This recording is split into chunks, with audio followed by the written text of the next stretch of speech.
not watched my YouTube channel before, welcome. I've got 3 TP Link cameras to do a review on. I'm actually going to do them over 3 separate videos. So if you've not watched a YouTube of mine, please consider subscribing. And today we're going to start with this one here, which is the Tapo C200, the pan and tilt indoor Wi-Fi camera. We'll start with opening it. So inside, it's nice to see that there's minimal polystyrene. We've got a little bit here, but most of it is actually in cardboard, which is always good. Think of the environment. So we've got some instructions. We'll get back to them if we need them in a minute. Here is the main camera. So you can see it's very compact. That'll just sit down and hopefully you'll be able to turn it left and right. I'm assuming maybe up and down with your smartphone.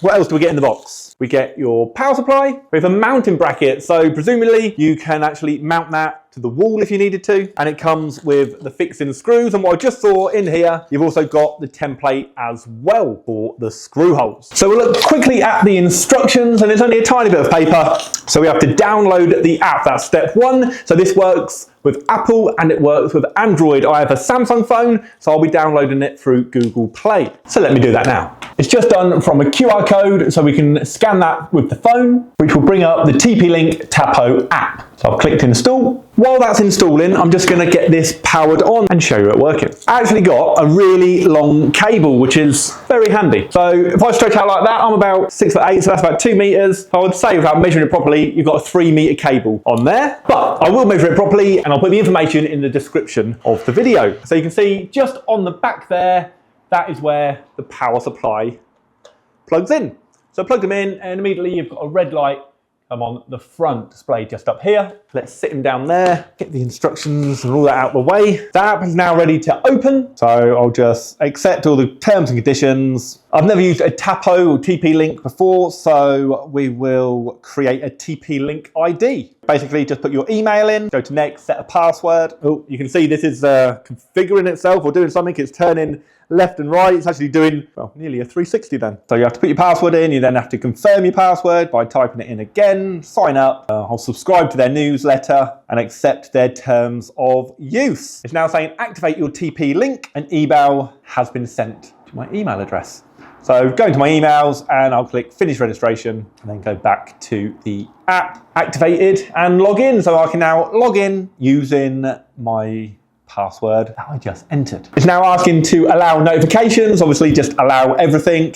Dark mode is now on. The Tapo app now supports dark mode. Give it a try, so we'll give it a try. And just so you know, it comes up in the appearance part of the menu, and that's where you would tap it and change it from light to dark mode. So in the instructions, if we go to step 2, it says power up, plug in your camera and wait until the LED blinks red and green. So if you can see on there, we're blinking red and green. Step 3 is to set up. Tap the plus button on the app and select your model. Follow the app instructions to complete the setup. So let's do it. I've gone to home and you can see top up here is a little plus icon. We'll tap that, tap add device. Comes up with loads of different devices. The top one is indoor cameras and then there's loads of cameras. So I believe this one is the C200. Tap that, plug in your Tapo device and wait about 30 seconds. We've already done that. Keep your phone or tablet close to the Tapo throughout the setup. So click next. We have to turn on the location, so I'll do that while using the app. So just turn on the location on the phone. So it's now saying connect to device. So we'll click connect. It's now come up saying connected. That didn't take very long. At the bottom it's saying make sure you've connected to the Tapo device Wi-Fi. So we have to go to our settings on the phone, go to your Wi-Fi settings, and there should be, oh, it's already done it for me, the Tapo connection. It's gone to the next screen, which is set up. Oh, it's now saying unable to connect to your Tapo device. So try again. I was saying, because it didn't connect the first time, it's saying make sure your phone or tablet is connected to the Tapo device network. We checked that. It was. Move your phone and tablet closer to the Tapo device. So get it really close to it and see what happens. It says straight away, found it. So you've got to be quite close with your phone to the actual camera to get it to connect. Then going in to choose your network. So I'm at my shop at the minute, so I'll just connect to the Wade's network, enter the password. So now that will come off its own little Tapo Wi-Fi network and go onto my main network what's in the shop. It says connecting to your network. Connecting to Wi-Fi. It's now, this is actually spoken, the camera saying it's connecting to Wi-Fi. So it's telling you what it's doing. Wi-Fi connected. It's now said Wi-Fi connected if you heard that. I'm on the actual phone, it's saying pairing your device. It's now saying name your device. So it comes up as a default, which is Tapo C200.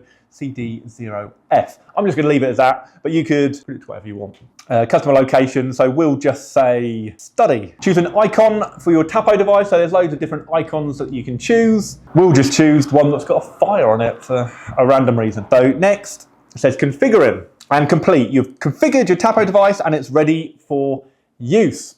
Click sounds good. Tapo Care is a comprehensive service with unlimited cloud storage and exclusive features. So unlimited cloud storage, infinite and encrypted 7 days or 30 days of cloud storage for any event. View your videos anywhere, anytime. So it's just telling you what you get if you pay for their cloud storage, but I'm assuming you can put an SD card in here. Maybe you can't, maybe you have to pay for cloud storage. Right, so I've just quickly read down to the bottom and it says you can put an SD card into it. So that's all I'll do for now because I don't want to pay a monthly subscription. I'll find out how much that is and I'll put that in the description of the video as well. The good thing with having a subscription, obviously the bad thing is you've got to pay for it. The good thing with the subscription, you can actually have up to 30 days storage, where when we put a SD card in, maybe it's not going to last all that long, but just get the biggest SD card that fits in there. We have loads in the shop and I'll probably list that in the description as well, but we can skip all this. So we're just going to skip for now and then just saying you can always go back and pay for the subscription. So set up local storage. Insert a micro SD card. It's recommended to choose class 10 micro SD card or higher with storage from 8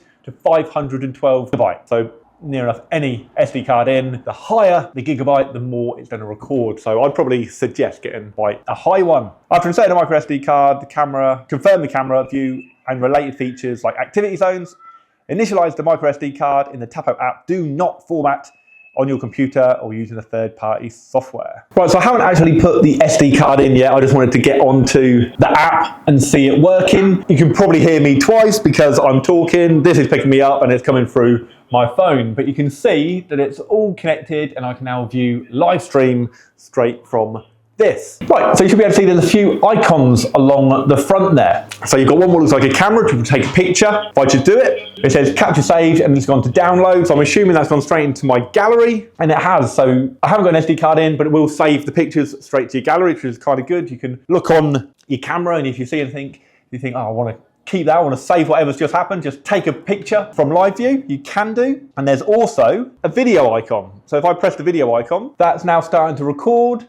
And I'm assuming that that's recording straight to my phone, not on the card and not on the cloud storage because I haven't signed up for the cloud storage. So if I just stop it, it says save to memory. So I'm just going to go into the gallery just to see where it does save it to. And yeah, that's gone straight into my gallery. So you can live record and that records straight to your device. Kind of handy. What other icons have we got? Camera's default microphone, you can turn that up and down. There's then one what looks like a phone. So I've just got to accept it and I'm pressing the call button. So what's happened now, because I'm pressing that, my voice is coming out of the camera.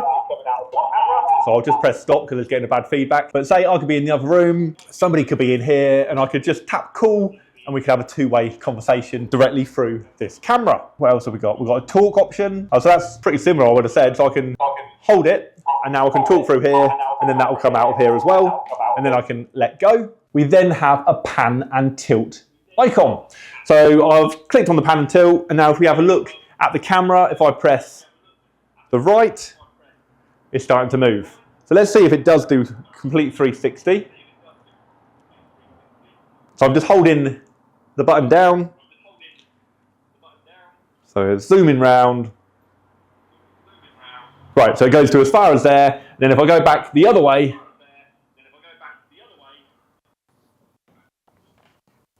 so it's quite easy to control because it's moving at a very slow speed. If I try and do it so you can see it at the same time. Like that. Now you will see my messy room if I zoom in closely. So it's still going round and it stops about there. So it's not full 360 physically, but I guess the actual lens overlaps, so you do get a full 360 coverage, but you just can't go keep spinning it round. There's an alarm feature, so I've just literally clicked alarm, and this is beeping. So if I click alarm off, so I guess if you need to alert someone quickly, just scare them, you can press the alarm. And then there's a privacy mode. So privacy mode is active. Streaming and recording functions are disabled to protect your privacy. So if you needed to use that, there is a privacy function. Now asking for an update, so I'll just do the update and then we'll get back to the video. So I've done the update and we're on the latest firmware. I was just gonna have a look through the rest of the app, see if there's anything else you need to know. So there's a playback button. At the minute I can't play back anything because I haven't done the cloud storage and I haven't put the SD card in. But I was thinking, where does the SD card go? I thought it'd be underneath. Let me show you. This is where the SD card is. So as you can see, there's no slot. If I actually scroll up, so the actual lens is going up to the sky, you should now be able to see under here is where the SD card goes, and there is also a reset button just there. So they've hidden it quite nicely in a very clever position, and it took me a while to find it. So within the pan and tilt section, you've also got a patrol.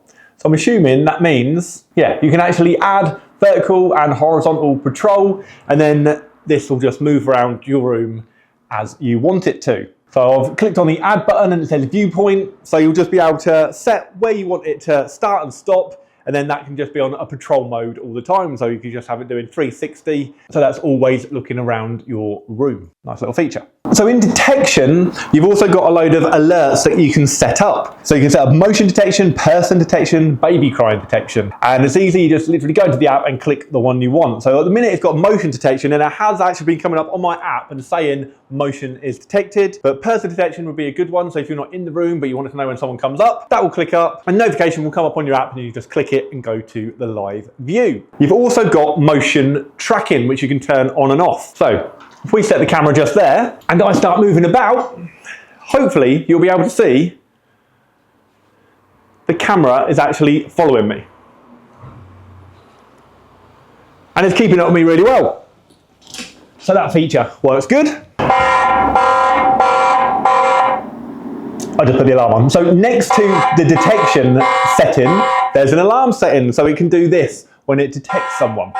And you can actually go in there and there's an alarm type. So you can have sound and light, or just sound. You could then have alarm siren or a tone. So I'll just change it to tone just to see if we can hear the difference. There you go, that's a horrible sound. And then you have a schedule. So you can actually schedule your alarm to go on and off should you want to use that. I'm not going to use that, so I'll turn the alarm off. Now, there's video quality that you can look at as well. So this lets you do 1080p, which is full HD. 720, it's for data saving, so it's not going to use as much cloud storage or SD card storage. And then you've got the 360p, which is the smallest data. I wouldn't ever use that because that's like worse than standard definition and you don't want to watch anything like that. It's like watching a VHS quality through your camera, on your phone, it will just look horrible. So either use it at 720, but if you've got the cloud storage or you've got a good quality or a high gigabyte memory stick, just go for the 1080p because you're going to get your better picture quality, and that's what you've got a HD camera for. You don't want to use it on the standard definition. A few other things you can do, so you can invert the image. You've got privacy zones, on-screen display info, and display tag on the screen. So you can do live tag if you wanted. So there's plenty of little options and settings in here that you can use or not. There's quite a few other settings as well, like advanced settings in that. You can go into your network settings, camera account, power line frequency, display settings, and diagnostics, but we're not going to look through that. This is just a quick run through on what this camera can do. And if you just want a camera that you can put in the room that's going to record, you can watch live view, it can track, you can alarm, you can talk through it. I think this camera does everything you'll need. Currently, this is on offer for £22, July 2024. So whenever you're watching this, that's how much it was. They're generally around the £29.99 mark. I will leave the link to our website where you can buy one if you want. But if you have any questions, please do let me know in the comments and I'll get back to you as soon as I can. And if this has been a useful video, please consider liking it and subscribing. And I will do a review on the other two cameras really soon.